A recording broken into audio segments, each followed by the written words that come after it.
Ok, né? Vamos ver, chamando aqui o pessoal para ver se, vamos ver se alguém vai aparecer. Mas aparecendo ou não, vou estar transmitindo aqui. Só ver as perguntas. Tem que adicionar foto de rosto. Ok, bem. Boa noite, galera.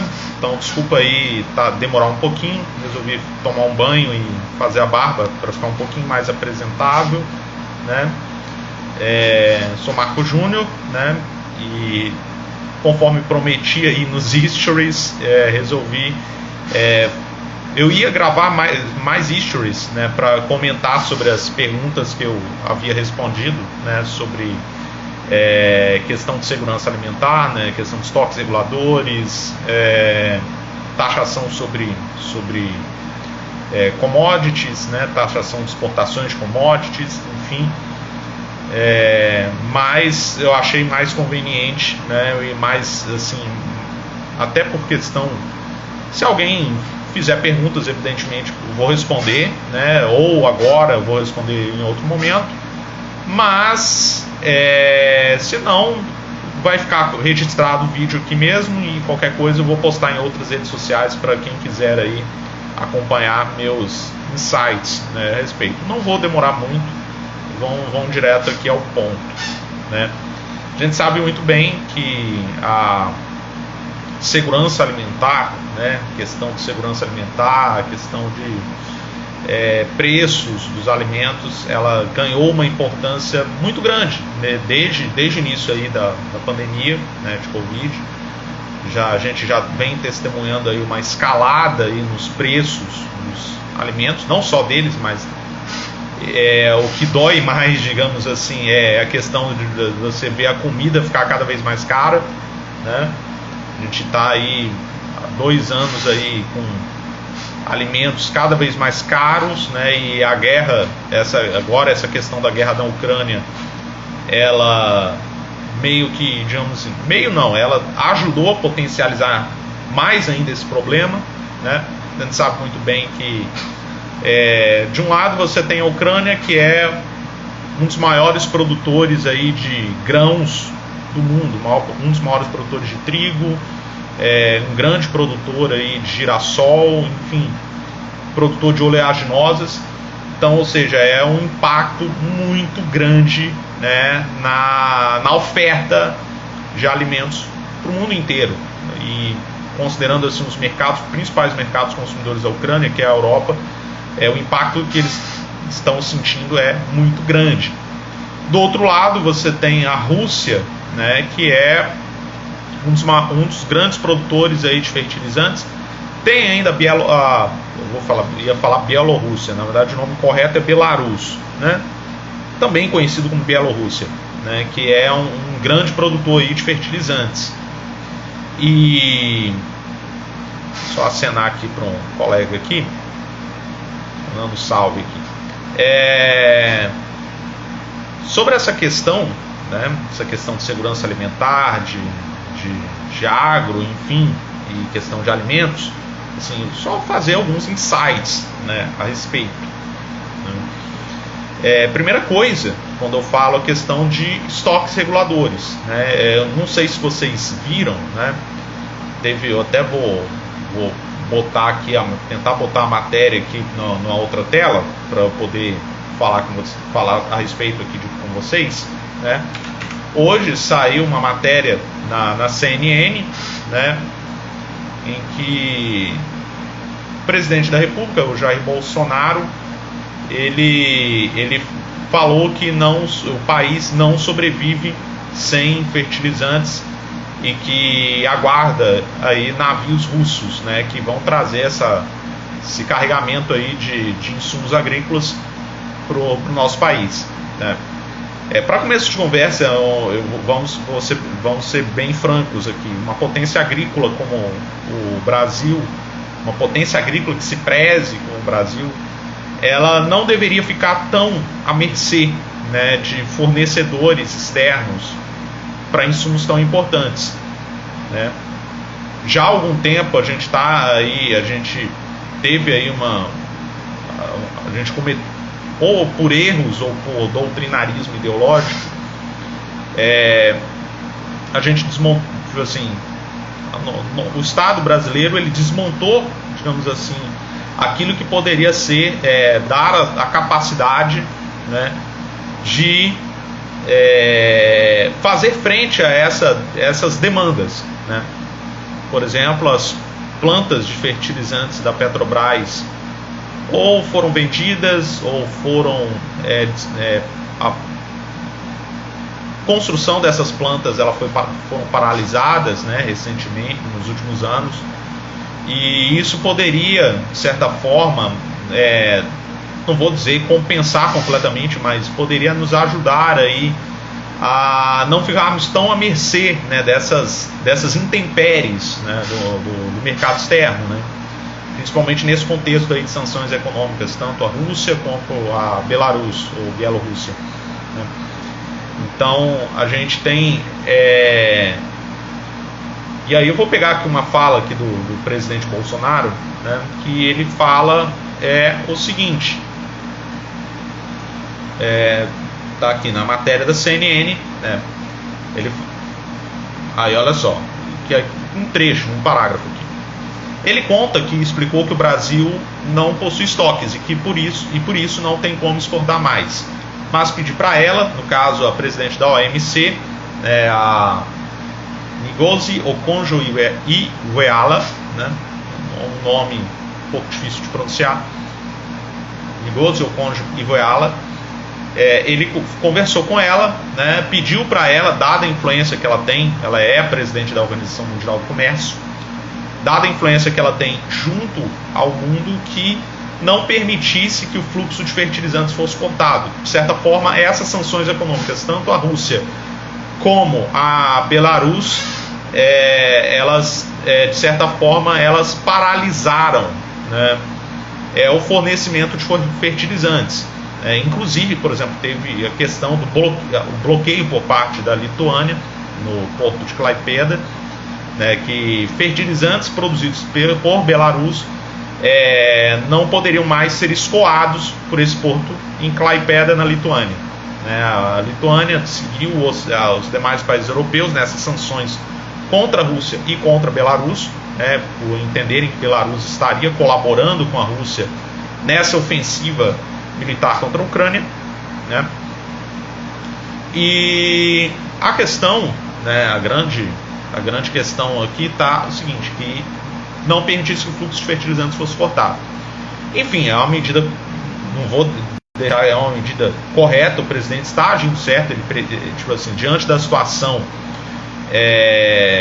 ele está fazendo certo em buscar medidas que visem, né, atender, tipo assim, um setor tão crítico, né, para a nossa economia, que é o agronegócio.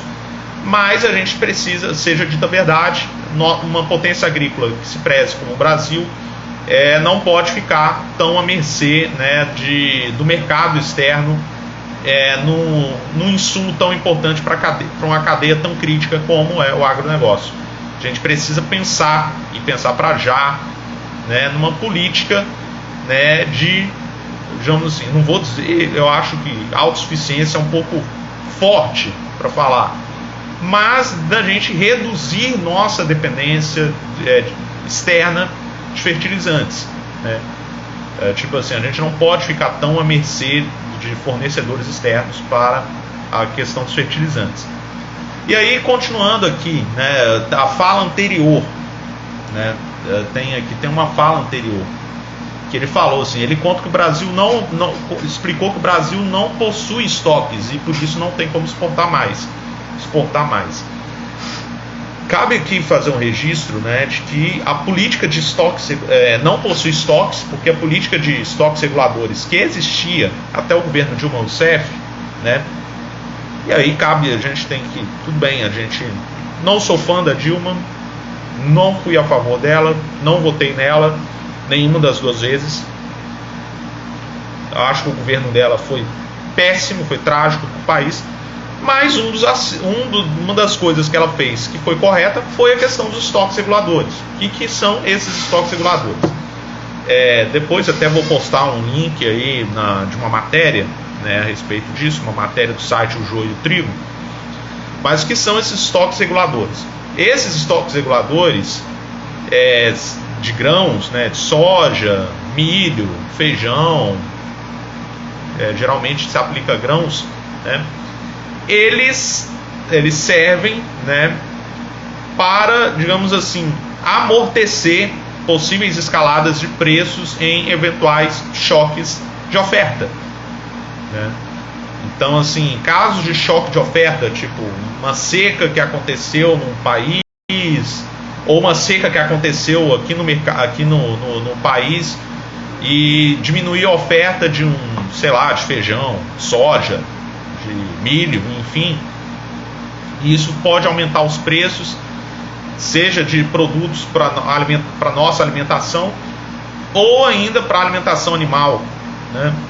E aí entra em jogo aí, no nosso caso, a Conab, que faz esse meio de campo a fim de poder amenizar esses choques de oferta para não ter um efeito tão grande assim na questão da escalada dos preços. Só que desde 2016, né, essa política de estoques reguladores ela foi desmontada, principalmente parte da gestão do governo Temer, né, em que pese o fato de eu ter gostado, de eu ser até um pouco simpático ao governo Temer, mas isso a gente tem que ser dito a verdade, esse desmonte da política de estoques reguladores foi um erro, né, e um erro que a gente está agora vendo isso agora. A gente não tem nenhum estoque regulador, a gente está completamente aí à mercê das flutuações do mercado, né, na questão da alimentação, e isso tem refletido de maneira bastante pesada no que a gente vê aí quando a gente vai toda semana aí ao supermercado. Eu, por exemplo, faço compra do supermercado toda semana. Você imaginar, por exemplo, antes da pandemia, um óleo de soja, né, estava por R$5, R$4,50, R$5, por aí. E agora a gente vê aí óleo de soja quase R$10, né, dobrou de preço em 2 anos. Então, assim, tipo assim, é uma experiência não muito agradável, né, você vê isso. E assim, eu particularmente, assim, é uma visão minha, né, como eu disse aqui, não estou aqui para querer assim, entrar muito em detalhes, até porque não pretendo demorar muito para falar a respeito. Nós precisamos, uma coisa que a gente precisa restaurar, e isso independente de quem vai ser o próximo presidente, se vai ser Lula, se vai continuar sendo Bolsonaro, se vai ser o Ciro, enfim, eu vou votar no Ciro, né? Mas nós precisamos retomar a política de estoques reguladores. A gente precisa retomar essa política, a gente precisa fortalecer a Conab para que possamos retomar essa política de estoques reguladores, né, de grãos, e vou mais além, né, vou além, né, não só de grãos, mas de outros produtos mesmo, até produtos como, produtos como hortaliças, em alguns, dependendo de como se reestrutura a Conab, até carne, né? E é claro que isso requer, digamos assim, uma questão de logística, de armazenagem mais, digamos assim, mais específica, né? É uma coisa você armazenar grãos que você pode armazenar por anos, né? Outra coisa é você armazenar uma carne que é questão de semanas, no máximo meses, né? Mas nós precisamos retomar uma política de estoques reguladores, ou seja, quando o preço dessas coisas estiver em baixa, né, a Conab entrar em jogo e adquirir parte dessas colheitas para ter em estoque, para, no caso de um choque de oferta, poder revender, né, vender ao mercado interno para, digamos, diminuir, amortecer uma escalada de preços, né. É claro que isso, digamos assim, o horizonte de você fazer isso com grãos e para hortaliças, para carne, principalmente para carne, que é um produto perecível, teria que ser melhor pensado, né? E aí entra outras políticas, digamos assim, outras políticas públicas, além dessa questão do estoque regulador. Mas nós precisamos retomar a política de estoques reguladores, né? Nós precisamos, e inclusive eu defendo, assim, eu até mencionei há algum tempo aí, questão da Conab. Eu defendo a ideia de que a gente precisa fortalecer a Conab, no sentido que ela seja um tipo de banco central de alimentos, né? O banco central da agricultura, o banco central dos alimentos. Ou seja, qual é o papel, por exemplo, qual é o papel do Banco Central? Né? O papel do Banco Central é garantir a estabilidade da moeda, né?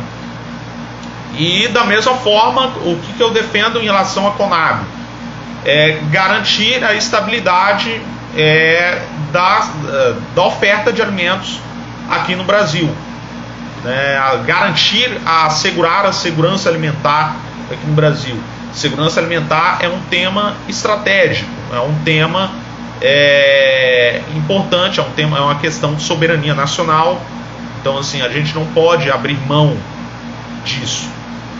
E assim, eu defendo, assim, algumas ideias que eu tenho acerca disso, eu até mencionei nos issues há pouco, elas são um pouco até polêmicas, assim, tipo, da mesma forma que os bancos, eles precisam repassar, né, parte de seus depósitos para o Banco Central, que é o que se chama de depósito compulsório, a Conab poderia adotar uma prática semelhante, assim, no seguinte sentido, tipo,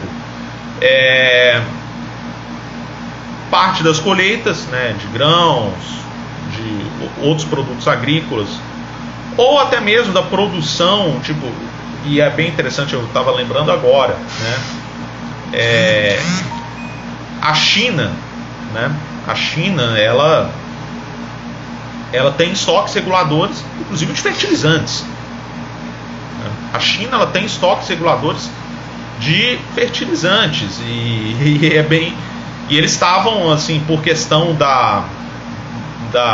dessa quebra aí dessa cadeia gerada aí por essa guerra, né? Eles estavam, digamos assim, vendendo, né, fertilizantes, vendendo parte desse estoque regulador de fertilizantes para poder abaixar os preços dos fertilizantes na China, né, para os produtores chineses. Então, ou seja, para ver como é que isso é uma questão aqui bem como é que eles levam a sério essa questão. Então, assim, o que eu quero dizer, né? Parte da produção, né, seria obrigatoriamente recolhida, né, pela Conab, né, seja produção de grãos, outros produtos agrícolas, aí ficaria a critério aí como é que seria feita como é que seria modulada essa política pública, né? Seria obrigatoriamente recolhida, é claro, não seria em troca, o produtor iria receber por isso, ser remunerado por esse recolhimento, e aí receberia um valor que seria uma média, um preço médio dos últimos meses, acrescido de algum outro fator, né? E essa produção viraria estoque regulador e poderia ser vendido, tipo assim, em certos momentos de choque de oferta, poderia ser vendido, ou então, e aí depois poderia ser questão de vender para uma cooperativa para beneficiar, e isso aí já entra em outro terreno de política pública, né? Mas, como eu disse, a gente precisa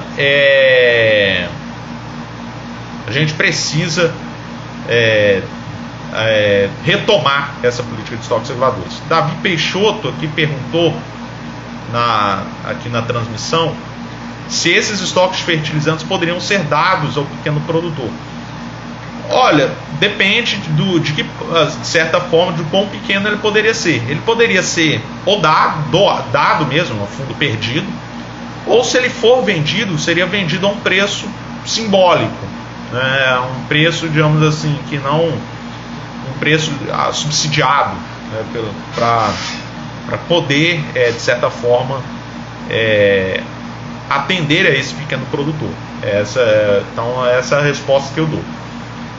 Bem, então esse aí é o ponto da política de estoques reguladores. Sim, é claro que a gente precisa aí, obviamente, modular melhor essa política pública, saber como, tipo assim, evidentemente precisa de mais discussão a respeito. Mas vamos ao segundo ponto, né, que é a questão da taxação sobre commodities, né? A gente está aí há algum tempo, né, que a gente teve uma desvalorização muito acentuada do real frente ao dólar, né? E isso foi o que levou a essa desvalorização. A gente teve aí uma redução muito acentuada das taxas de juros. Na verdade, já vinha antes da pandemia, né? A taxa de juros já era, tipo assim, já estava em 6, se não me falha a memória, 6,5%, né, no início do governo Bolsonaro, em 2019. Ela foi caindo para 4,5% no final do ano e aí chegou a pandemia e jogou para 2%, né, um monte de gente. E assim, eu confesso que eu achava que era uma boa coisa, né? Porque a gente tinha a questão da economia, né? A economia estava meio que sofrendo um baque, então não, tipo assim, precisava baixar os juros para que a economia não paralisasse completamente, né? Diante das situações aí da pandemia, né? Das medidas de restrição sanitária, enfim. Só que isso, evidentemente, a gente sabe muito bem que dados os fundamentos econômicos, né, atuais, dados os fundamentos econômicos que temos, você baixar essa taxa para esse patamar e você manter baixo assim por tanto tempo, isso acabou se revelando não sustentável, né? E qual foi o grande efeito colateral disso? Foi o real se desvalorizando frente ao dólar, né? O dólar chegou aí, bateu os R$5, né? Como diria Paulo Guedes, se passar de R$5 é porque eu fiz muita besteira, e fez muita besteira mesmo. E isso, obviamente, a gente sabe muito bem que com o dólar caro, o que acontece? Fica mais vantajoso exportar, né? Fica mais vantajoso você exportar os grãos, exportar carne, enfim. Só que qual a consequência disso? A consequência disso a gente sabe muito bem, né? A consequência disso é o quê? É reduzir a oferta para o mercado interno, né? Você reduz a oferta para o mercado interno e, consequentemente, isso joga o preço lá para cima, né? Fora os itens da nossa alimentação que dependem de insumos de matéria-prima lá de fora, que é cotado em dólar, né? Por exemplo, até o nosso pão, assim, o nosso trigo, né? É cotado, boa parte do nosso trigo é importado, né? Infelizmente. E depois, mas existem iniciativas aí bastante positivas nesse sentido que eu vou comentar mais adiante. E, como diria assim, a galera zoa muito Ciro Gomes, né? Mas ele tem razão ao falar que pão é trigo e trigo é dólar, né? E nesse caso, né, a questão do trigo, né, tem a questão vou acenar aqui para mais um. Nessa questão, né, do dólar, né? E aí o dólar vai lá para cima, o trigo vai lá para cima, o pão vai lá para cima, e, enfim. E aí a gente tem aí essa escalada inflacionária aí que está, assim, é claro que isso já está atingindo de certa forma todo mundo e de certa forma essa guerra na Ucrânia acabou piorando um problema que já estava muito sério, né? Mas enfim, né, o que eu quero dizer, né? A gente tem que pensar, né, na questão de segurança alimentar, né? Nós somos grandes produtores de grãos, nós somos grandes produtores de diversos gêneros aí alimentícios, hortaliças, verduras, legumes, café, frutas, carne, né? Mas a gente está enfrentando aí uma situação muito complicada, né? Você vai, por exemplo, no supermercado, eu estava falando aqui do óleo, né? Hoje a gente vê aí óleo de soja, né? Não estou nem falando de óleo de milho, óleo de girassol. Minha mãe não costuma comprar óleo de soja, costuma comprar óleo de milho e óleo de girassol. Óleo de soja por R$10. R$10 por uma lata de óleo de soja, né? A gente vai, por exemplo, arroz já está R$20, esse pacote de 5 quilos que não está na promoção, né? Quando não está, aí já é 25, 26, R$27 o pacote de 5 quilos. Café, que era um troço assim relativamente barato, né? Tipo assim, você comprava. Minha mãe toma café descafeinado, né? E hoje a gente vê aí café por R$15, R$16 esse café descafeinado, pacote de 250 gramas, né? Então assim, não tem nada, já não tem, tipo assim, carne, por exemplo, carne de segunda, você olha aí, carne de segunda aí, você tá vendo aí carne de segunda mais de R$30 o quilo, a 100, né? Eu tinha até um dos meus pequenos prazeres que eu tinha, assim, toda semana era comprar umas bandejas de carne moída para fazer hambúrguer caseiro. Com esse preço, sinceramente, tipo assim, só uma vez ou outra que eu faço isso. Ultimamente, nem frango agora tá barato, né? Nem frango, né? Frango agora, tipo assim, coisa de carne de frango agora você tá aí achando Aliás, nem frango não, nem ovo tá barato.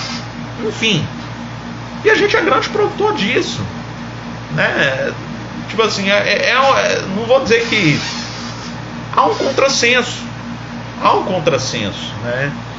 A gente é um grande produtor, a gente é um grande exportador, mas aqui para o nosso mercado interno as coisas estão, o preço vai lá para as alturas. Recentemente, né, ano passado, teve a questão da filas de pessoas para comprar ossos, né, de ossos no açougue, né? Então assim, é um contrassenso. Há um contrassenso nisso daí. Tipo assim, algo tipo assim. Até teve pessoas que falaram que essas distorções não poderiam gerar, por exemplo, defender uma ideia de uma taxação sobre exportação de commodities, não poderia gerar problemas piores. Será que nós não já estamos numa distorção, né? Que a gente tem uma política econômica, uma política cambial que favorece muito a exportação e estrangula a oferta para o mercado interno, né? Veja bem, eu não estou aqui defendendo que a gente tem que proibir exportação, eu sou contra isso. Tem até uma matéria aqui, né? Vou abrir aqui na outra tela. Por exemplo, aqui, a matéria aqui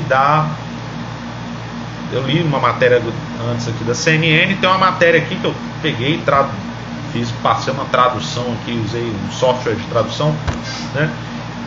Um programa de tradução. Uma matéria da Belta, que é a agência de notícias de Belarus, né? Que, por exemplo, em alguns países já existem proibições de exportação de grãos, né? Por exemplo, no Cazaquistão, né? tipo assim, já existe uma cota, né? Uma cota para se exportar, né?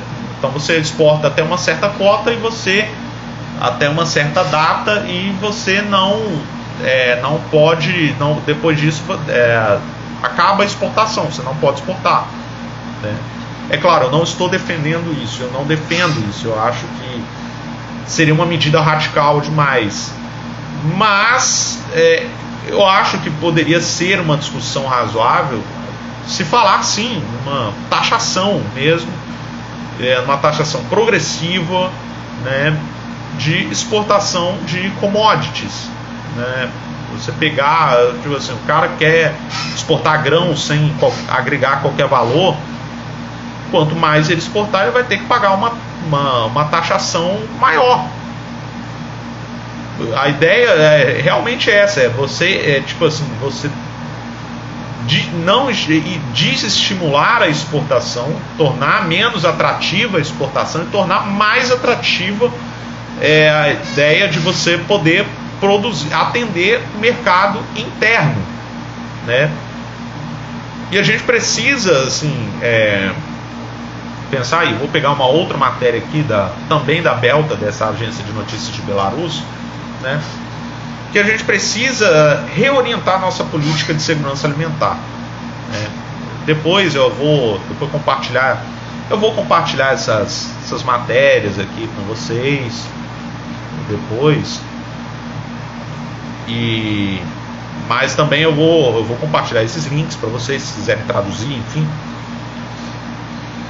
Mas a gente precisa, tipo assim, obviamente não dá pra gente ser autossuficiente em tudo, não dá, mas a gente precisa buscar diminuir nossa dependência externa para atender a demanda de certos gêneros alimentícios. Por exemplo, trigo, né? A gente importa, se não me falha a memória, 80% do trigo que a gente consome, né, na nossa alimentação. A gente não pode mais se dar ao luxo disso.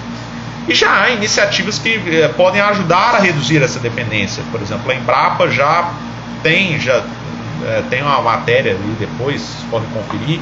Também vou postar o link nos stories e tudo mais, né?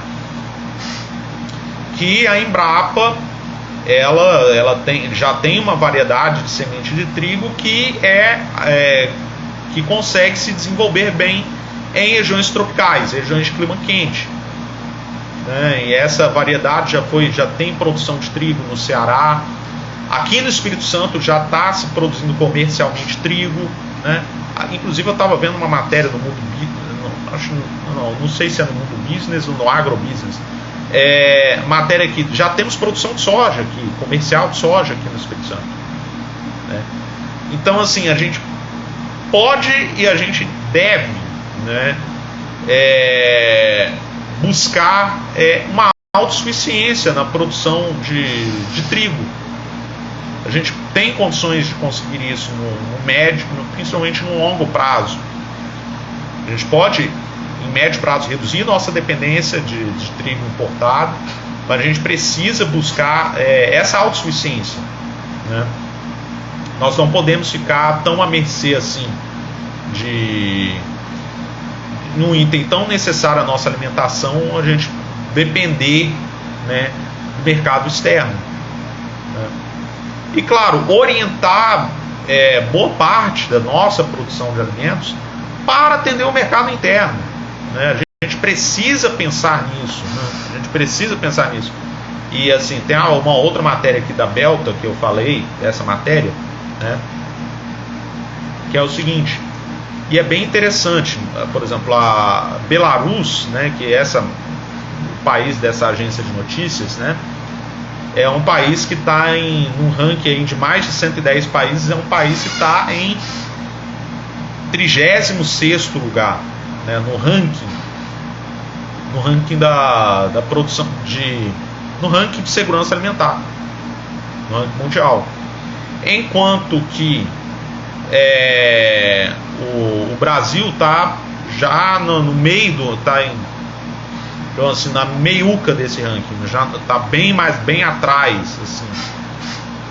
E nós não éramos para estar nessa situação. Como grande produtor de alimentos, a gente não poderia se dar ao luxo de estar nessa situação. E assim, eu vou só ler um trechinho aqui dessa matéria da Belta, né, que é o seguinte. Por exemplo, aqui eu vou ler o final aqui, deixa eu só ver onde é que eu acho. Estou com a matéria aqui, mas eu tenho um print que eu tirei.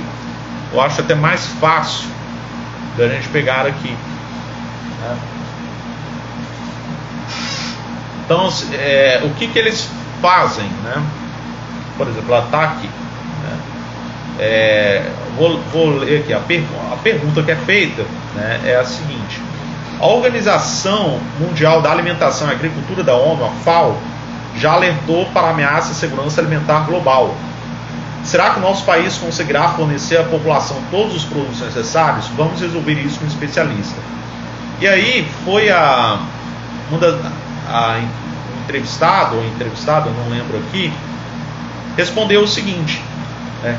Desde o início de sua história soberana, a Bielorrússia, na verdade, agora é o que eu li, né? É a Natália Karpovich, que é chefe do setor de atividade econômica externa da empresa estatal Instituto de Pesquisa de Sistemas do Complexo Agroindustrial da Academia Nacional de Ciências da Bielorrússia. Desde o início da sua história soberana, a Bielorrússia estabeleceu sua própria produção e autossuficiência como base da segurança alimentar nacional. Agora o país está totalmente abastecido com produtos agrícolas e alimentos. Uma margem de segurança significativa foi formada, o que torna os bens de qualidade física e economicamente acessíveis para cada um de nós. Isso é confirmado por especialistas, incluindo internacionais. Por exemplo, no ranking global de segurança alimentar, a Bielorrússia está em 22º lugar na região europeia. No mundo, esse país está em 36º. O Brasil está em 63º.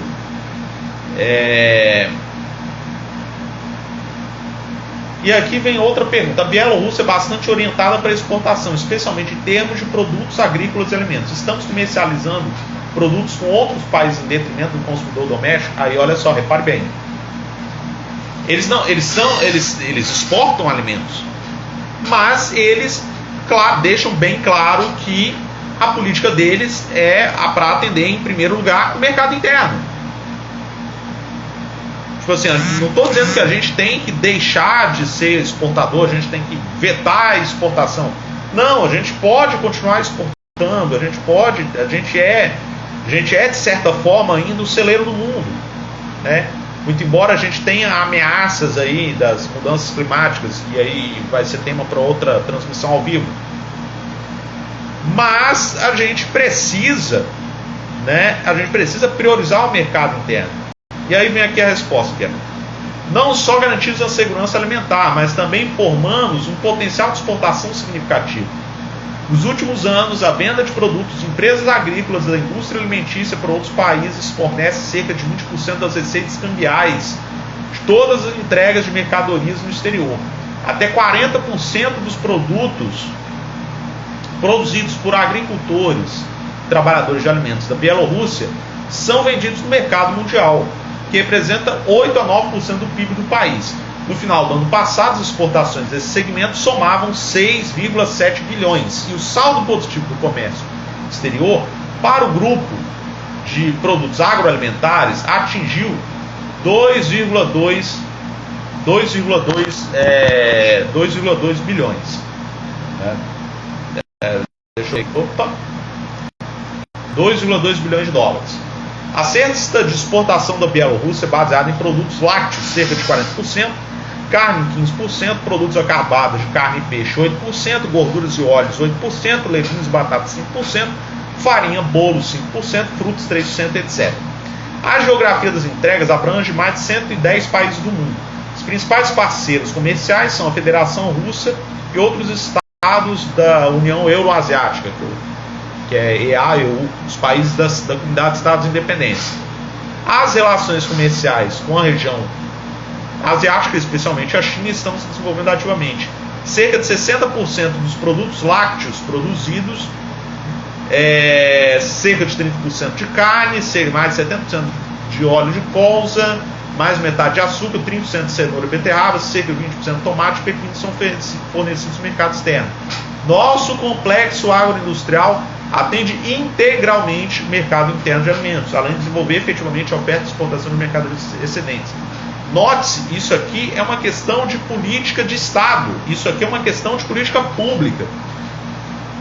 Obviamente, assim, eu não estou dizendo que a gente vai ser contra o mercado, contra o livre mercado, eu não estou dizendo isso.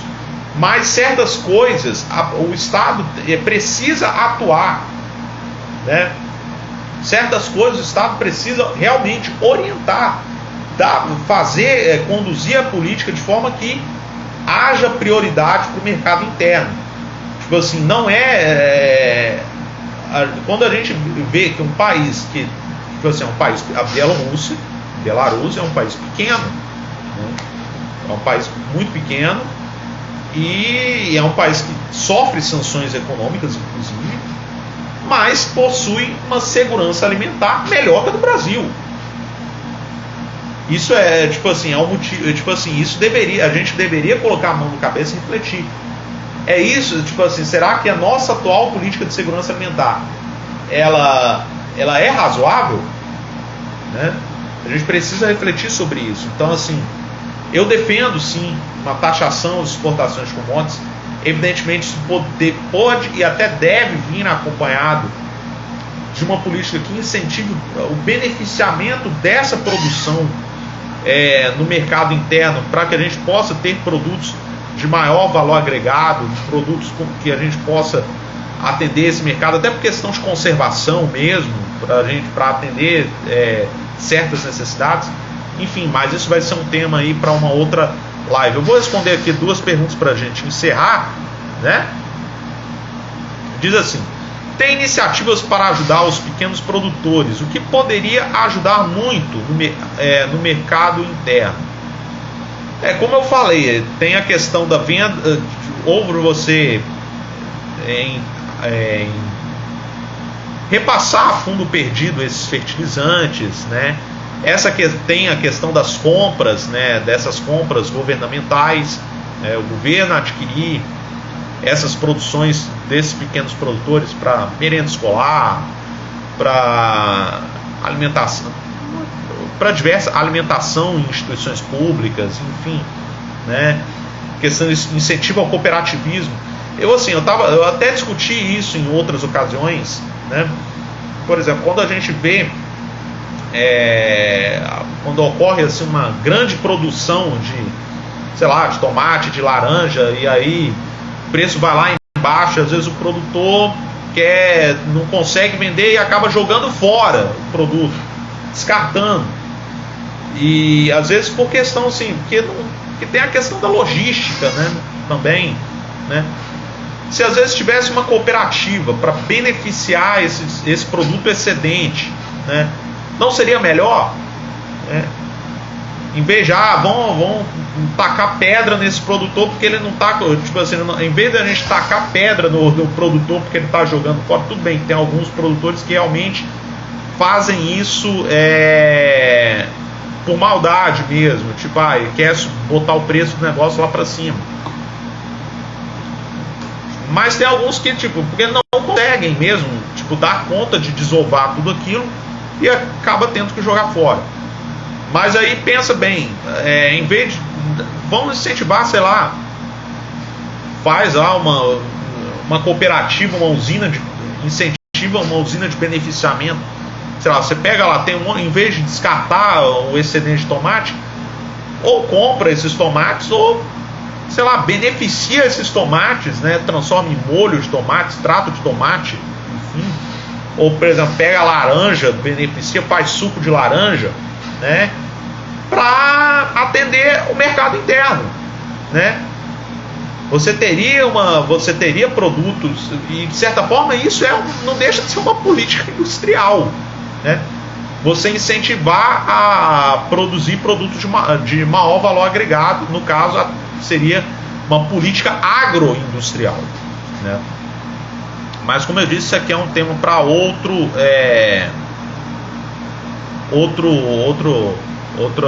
live. O Gustavo Breda perguntou aqui. O Brasil Paralelo fez um episódio do Rasta News. Agro é top. Você viu?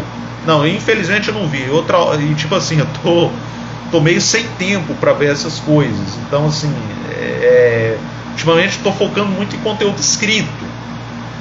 Então por isso que eu não vi. Aí aqui o Davi Peixoto. Gostei desse modelo de cooperativa. Eu vejo isso como uma das principais chaves, né, para desenvolver a nossa agroindústria, né?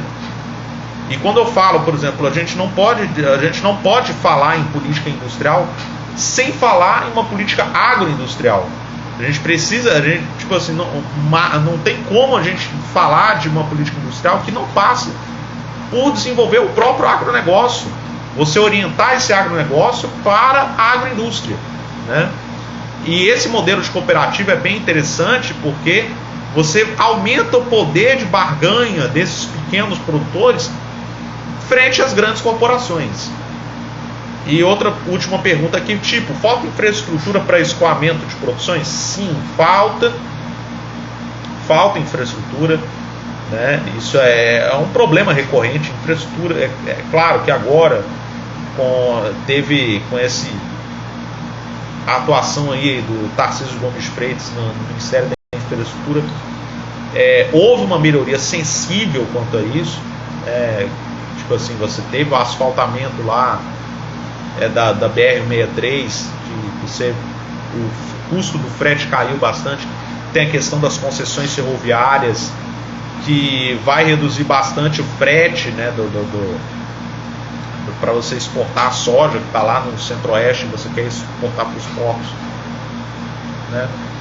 Então assim, a melhoria a gente precisa, mas obviamente a gente precisa avançar muito, né?